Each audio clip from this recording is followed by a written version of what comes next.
Hey guys, Kevin Bupp here, and I want to welcome you to another episode of the Real Estate Investing for Cash Flow podcast. Our mission is to help you build and maintain massive amounts of cash flow through income producing real estate investments. Now, our guest for this week's show is manufactured housing expert Stephen Blank. Now, Stephen got his start in the manufactured housing space back when he was 15 years old, working on a maintenance crew at Franklin Companies. Starting his corporate career in 2011, Stephen learned the ins and outs of the business from his family. Learning how to operate during the recession takes a different perspective and mind state.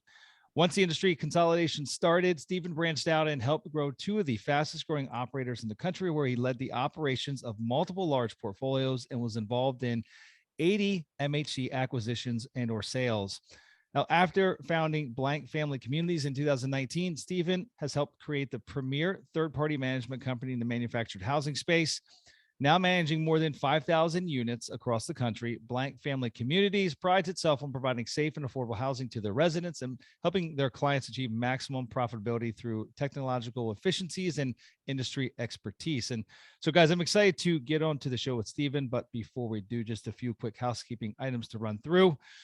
First off, as I've been making mention of the last couple of weeks, if you haven't done so already, go and grab a free copy of my recently released best-selling book.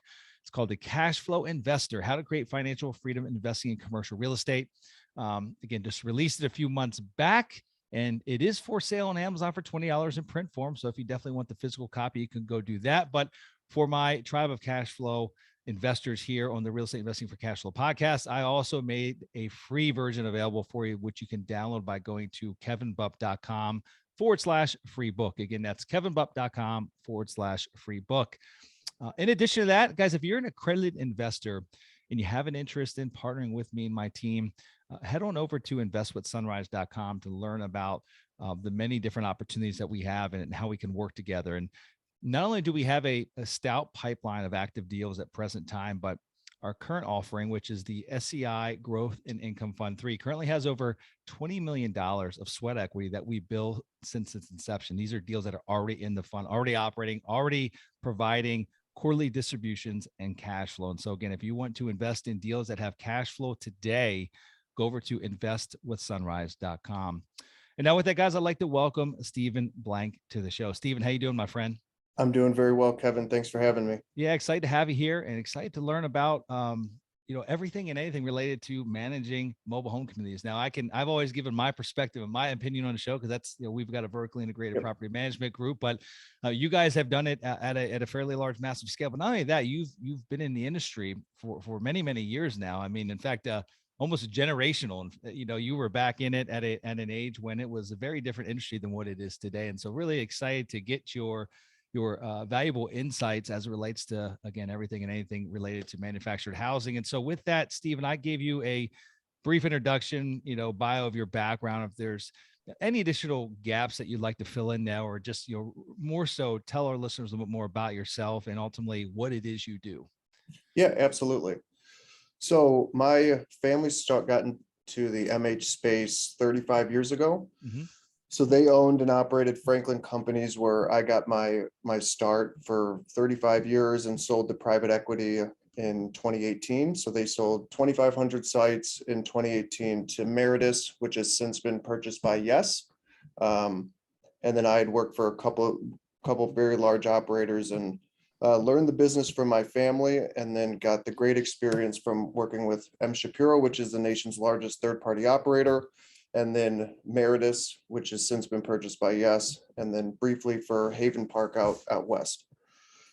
And currently we operate 7,000 sites, and we're on target to hit 10,000 by the end of the year. And really we're, my brother who runs our operations, we're operators. We've lived in communities our entire lives. I've done everything from poured piers, physically landscaped communities, to overseeing large infill projects. So that's what really sets us apart, and the technological automation that we bring.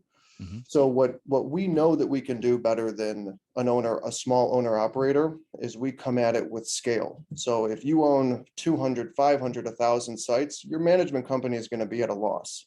Mm-hmm. Whereas we have a scale that's built in that we can do a lot of things that small operators can't. Yeah, no, fantastic. I appreciate that. And I guess where I'd love to start this conversation is, given that, again, you kind of grew up in the industry, what are some of the biggest differences you see with the manufactured housing space today as it compares to when you first got started, 35, or, I don't know how old you are, Stephen, but you started when you were 15. So Right. quite a long time ago, right? And so Yep. what are some of the biggest, your family owned it for 35 years, but I know you haven't been in it for 35 years, Right. but what are some of the biggest differences that you've seen?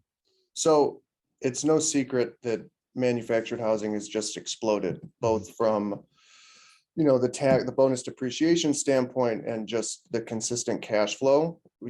Manufactured housing traditionally has flown under the radar. The people who have owned their communities for 15, 20, 30 years have such a low basis compared to what's being purchased today.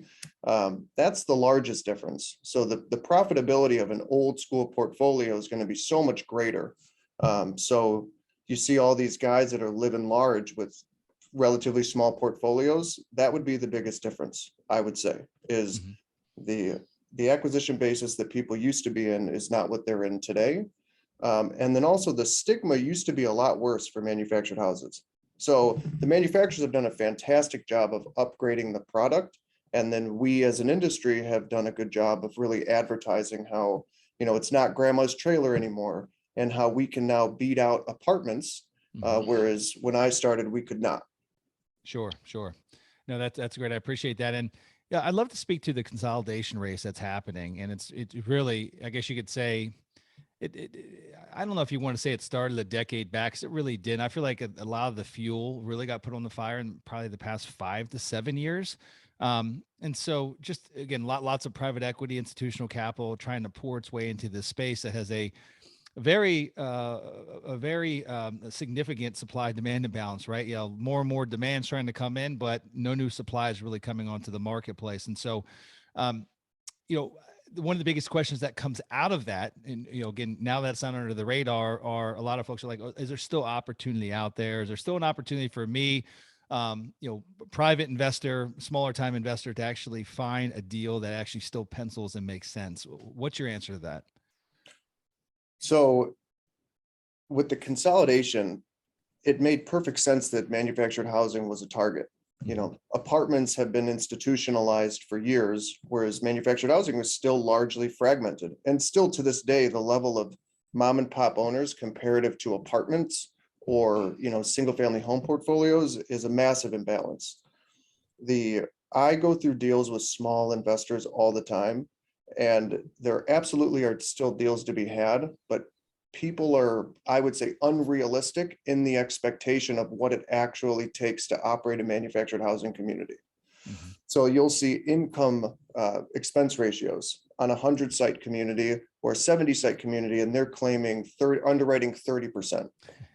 That's true for a 300-site community that's all tenant owned. You will hit a really low expense ratio, but for a small community like that, it's unrealistic. So people just have to be smart as they're going through it, and not just seeing MH as, oh, everybody makes money in MH, you can't go wrong. You absolutely can. Well, even to your point of like a 300 space community, like there's still variables involved there, right? I mean, there's variables associated with if it's in a high property tax type of market, right, where the property taxes are 3 times than that of the norm, or if the water and sewer is included in the overall rent. And so there's other variables still. You can't just use a broad brush stroke to say, well, this one's 30% to 35% expense ratio, and that's it. That's how I'm penciling it out. It's just there's so many variables there that exist. Yep. You were in the space during, coming out of the, into the Great Recession and coming out of the Great Recession. What were some of the challenges that you saw firsthand in the manufactured housing space during that time?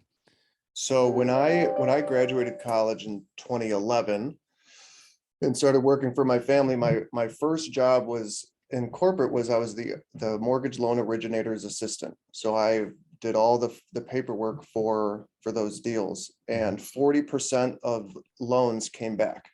So wow. If on communities or cattle, so on the homes. Okay, got it. So if we're selling 100 houses a year, 40 of those were coming back within 2 years. So that was the biggest issue: is you're selling a house for $30,000.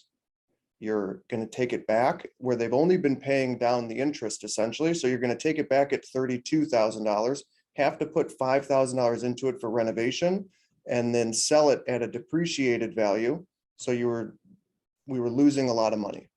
So everyone that I know who kept their occupancy high either adopted a rental model, and the Great Recession is why the rental model is as prevalent as it is now.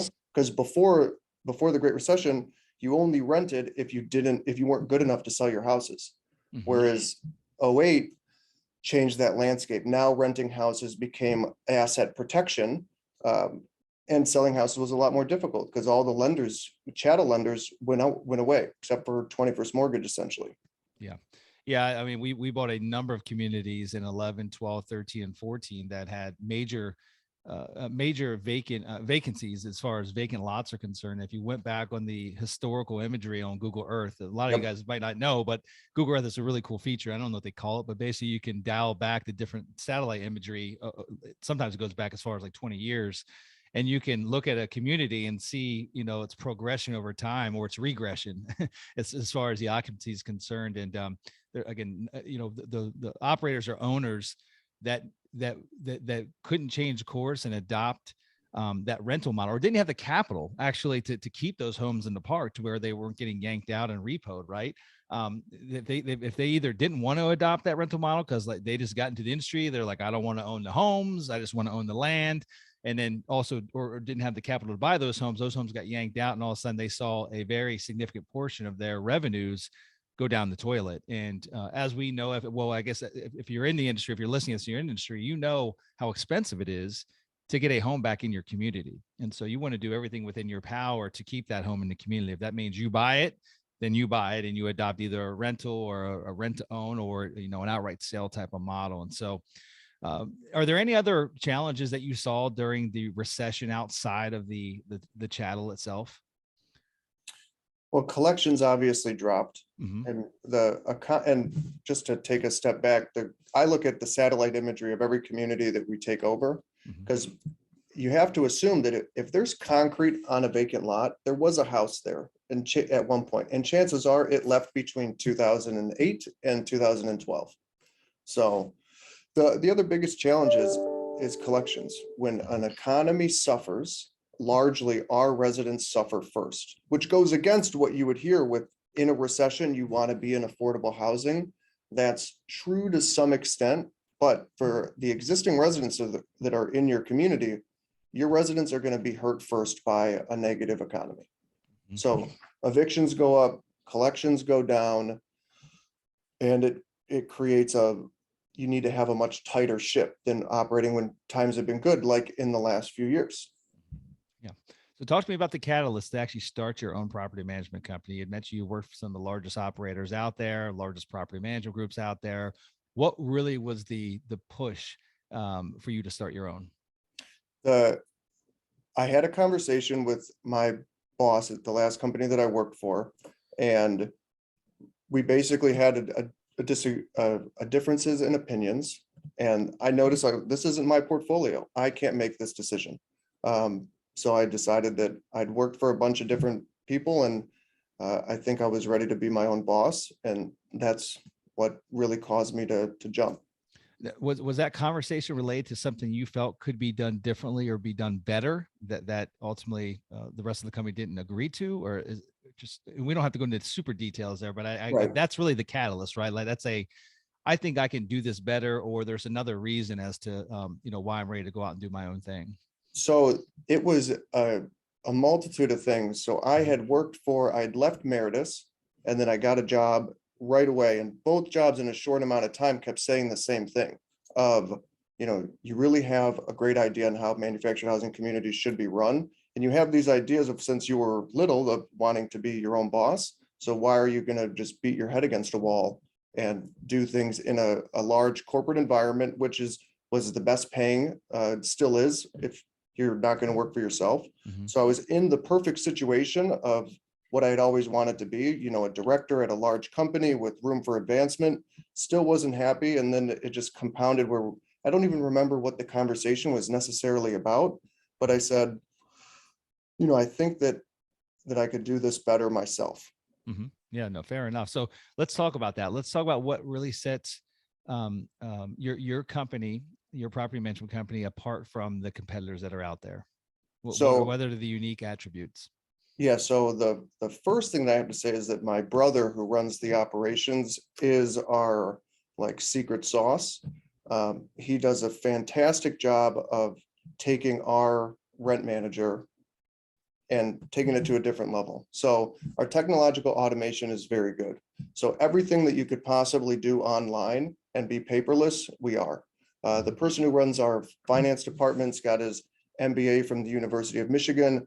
And my joke is, because I went to Michigan State, if you ever talk to my CFO, he'll tell you that he went to U of M in the first 2 minutes of talking to him. So we have an institutional level reporting stack, and we automate everything that we can because we notice that the large communities in the country have been bought up by the institutions. So we needed to find a way to increase our efficiency with day-to-day tasks to reduce the amount of staff that we need on site. Because a lot of people would come and say, I have 10 communities and they're all in different markets. So not one of those communities could to maintain a real good full-time staff. So we said, well, there's a way to do this. Let's centralize in the corporate office as much as we can. Let's, automate everything payment-wise, lease signings, reduce the amount of staff that's needed on site as much as possible. And that would broaden what kind of clients that we could take on. And then since then, we focus on hubs geographically, put a regional in a hub where he can drive within 3 hours, every community that he or she manages.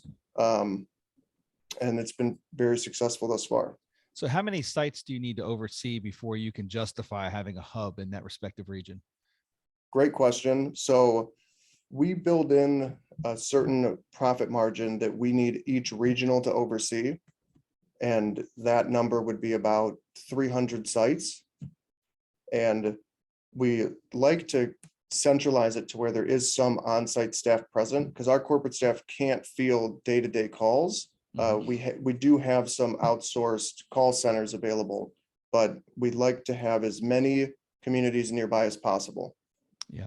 And as far as like let's talk about like the sales and leasing side. I know one of the big changes that we instituted inside our company probably about 3.5 years ago is that we centralized all the sales and leasing. We do have on-site managers or community managers that don't necessarily live on site, but they're either they do or they live close by. They more so just act as a greeter, but we've got a centralized sales and leasing team that all the calls, every respective call for a new unit, whether it be a rental, a rent to own, or a for sale unit, funnels to this centralized team that is incentivized for moving homes. And ultimately we track their calls, ensure that all the calls are getting answered. And that way we're not running like chickens with their heads cut off, trying to, manage it amongst each one of the respective communities managers. And so do you guys do something similar to that? Or how do you create efficiencies around all these different pieces of the puzzle? So we just piloted the program that we are piloting right now in a couple portfolios, our centralized sales and marketing department, which is post ads and responds to calls across a multitude of communities. But whenever we have a large infill project, we need to have somebody on site. So if I'm going to bring in a community, even if it's a 70 site community, if they're bringing in 20 houses in a year, which currently we have that situation, I need a full-time person there to be able to sell. Yeah, no, I agree with that. I think that's, situations such as that are anomalies until they become stabilized. So I agree with you wholeheartedly. Yep. Does working with a group like yours offer some relationship benefits with different manufacturers? Again, speaking to like an infill model, a buyer comes across a park, 100 spaces, 50 of them are vacant. It's in a great market, and they want to bring 50 brand new homes in. Talk to me about that working relationship with your company and the benefits associated with it. Yeah, so we get an allocation from a couple manufacturers per year. So throughout this whole housing shortage, we've been receiving houses. We'll have, I think, 150 to 200 houses by the end of the year drop this year. Last year, we had around 75. So it absolutely brings some benefits with that. So if you didn't have a relationship with Champion or Clayton or Adventure in the last few years, you're not going to get a house from them. Whereas we act as a buffer that we're already set up in the system. We have a good relationship. We already have houses at multiple spec levels. So it's a more surefire thing to get homes. Are you finding that that shortage is still real and exists? And if so, how severe is it? So the shortage we actually think is clearing up.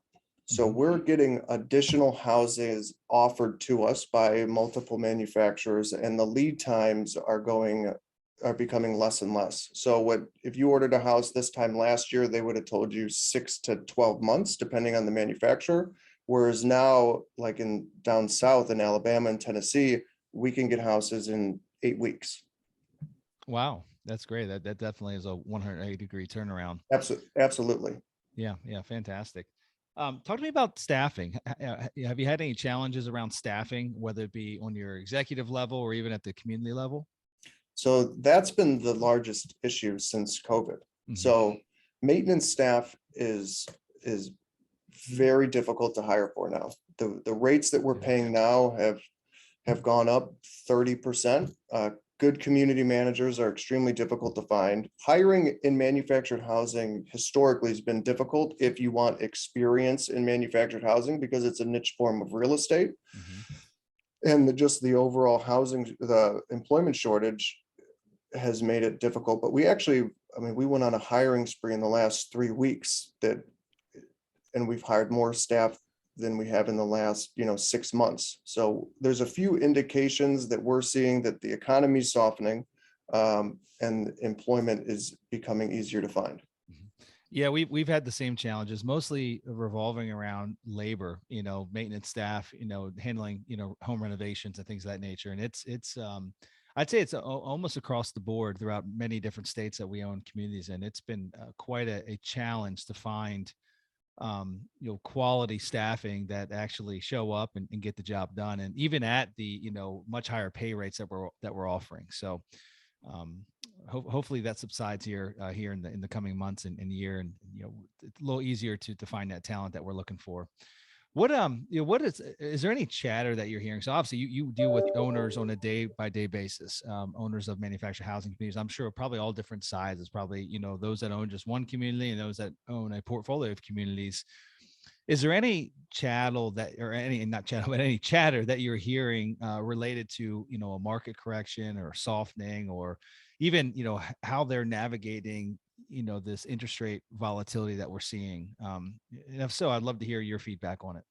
So anything high vacancy communities are headed for the first correction. I actually think that we're already in that market correction. So if you buy a half vacant community, you're not going to get traditional financing on it. You're going to have to go to an adjustable rate bridge loan. Those rates have skyrocketed. So you're not seeing, and now that people are able to get houses, I think the kind of myth of infilling homes is becoming a reality. And what I mean by that is, if it's 2020, you're underwriting a community with 50 vacant pads, and you're saying, well, I can just fill up these 45, no big deal. And while I hit a profit margin of X, this is a great deal. And then for a year, you can't get houses. So, you don't know if your business model actually works because you haven't gotten houses. And now people are getting houses and they're realizing, man, bringing in homes is a pain in the butt. It's extremely difficult to do, and it's going a lot slower than I anticipated, and it's a lot more capital intensive. So I think that the large infill projects that a ton of people have bought, because all of the stable communities have just, went through the roof with pricing, those are no longer as desirable. Yeah, no, I agree with you there. And, but it's interesting though, but even seeing it from our side, I feel like even the communities that had a lot of vacancies, the price that were being put on those vacant lots, was astronomical. And, just, Crazy.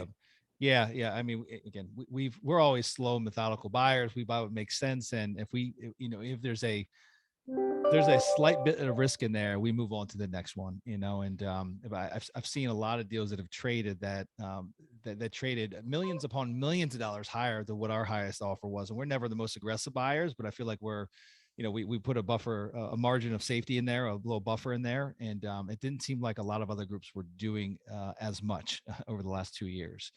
What else? One other question I want to ask you, and then I'll let you, kind of give me some feedback as to anything else that we need to be asking or that we haven't discussed that you feel is of relevance here. And I think one of the big things, speaking to third-party management companies, if those that are listening, if they've had an experience, personal experience, maybe they've owned a single family home or a duplex or some rental properties, apartment building, whatever, it doesn't really matter.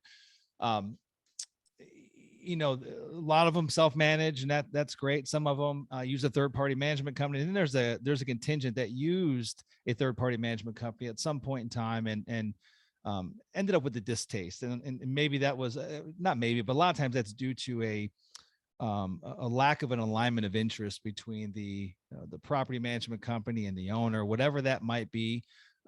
Can you speak to that and just ultimately talk about how you guys are able to create a really strong alignment of interest? I mean, you guys have grown really fast over a fairly short period of time. And so that tells me that a good part of that's probably with the existing operators that are buying more communities that you've already got a relationship with. And so they already trust you. They see an alignment of interest, and then probably a lot of word of mouth as well, right? Like these groups are talking to their friends that have communities and saying, hey, you need to go talk to Steve and his group. They're great at what they do. So how have you been able to build that trust and that alignment of interest in such a short period of time? So that was an extremely polite way of saying that third-party management has a terrible reputation.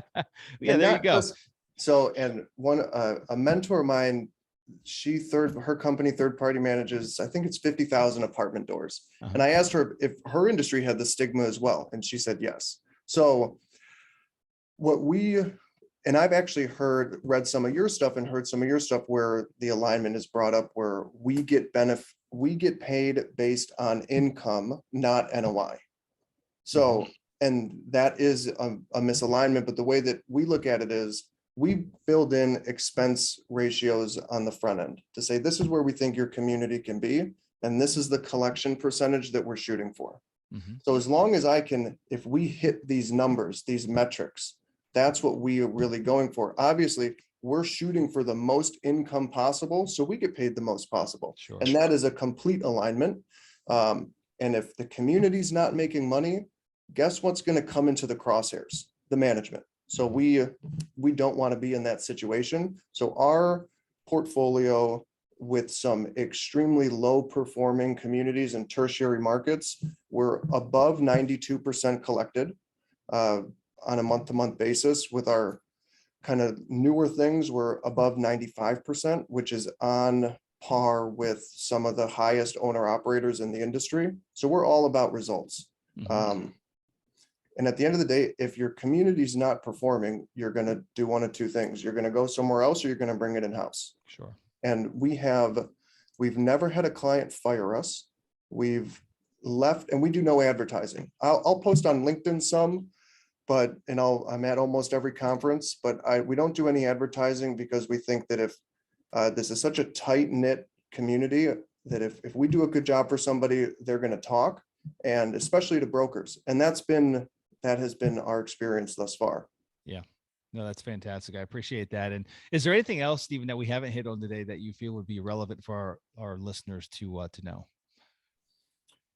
Well, the one thing that you touched on is the vacant pad price. Traditionally, that's been zero.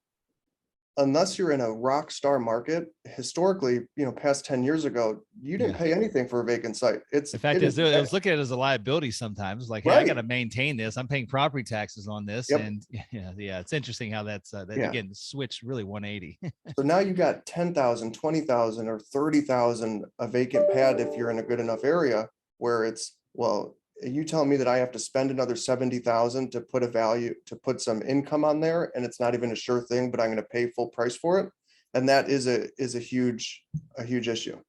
Yeah. Well, I mean, can one, again, speaking to that, I find that it's going to be difficult for anyone that's listening in here, that if you're looking at a park in a decent market that's got some vacant pads, to be a competitive buyer if you're not willing to give some value to those vacant pads. Would you not agree to that? Oh, you're not going to. You will not get the deal. You will not win that deal unless it's in a terrible market. Yeah, exactly.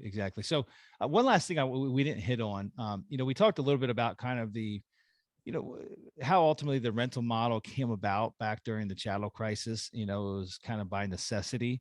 But now, it seems like over the last couple of years, it's been widely adopted by some larger groups as well as lenders. Yep. To where it's a large proportionate share of rental units versus that of bring a new home in and look to sell it, or maybe even do like a lease to own type strategy. They're looking to do straight rentals.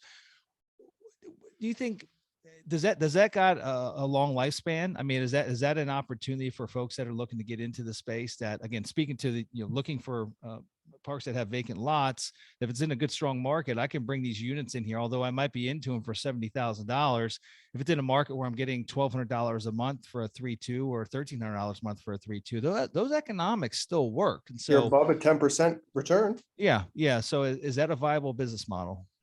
We have a large rental component to our portfolio. And that's another thing that sets us apart is I know a lot of third-party management companies want to stick to only tenant-owned homes. We'll adopt not any business model, but a large number of business models.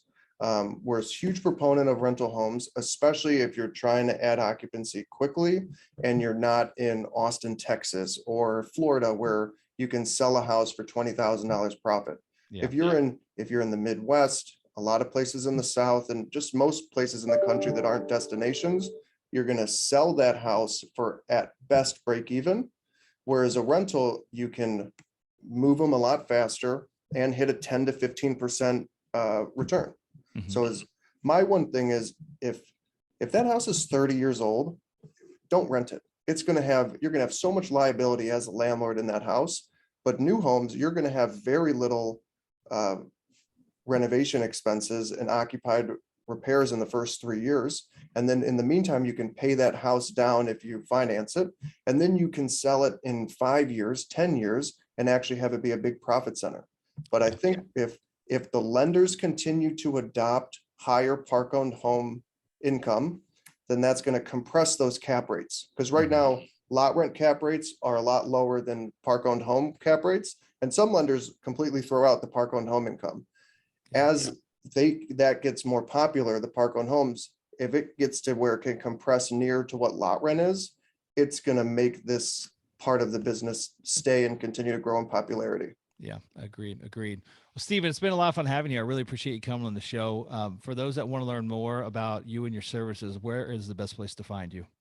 Blankfamilycommunities.com. You can send me an email directly through there and set up a Calendly conversation. And Kevin, thank you very much for having me. Yeah, Stephen, thanks for coming on. And guys, that's all we have for this week's show. So until we meet again next week, this is your host, Kevin Bubb, wishing you huge success. Take care.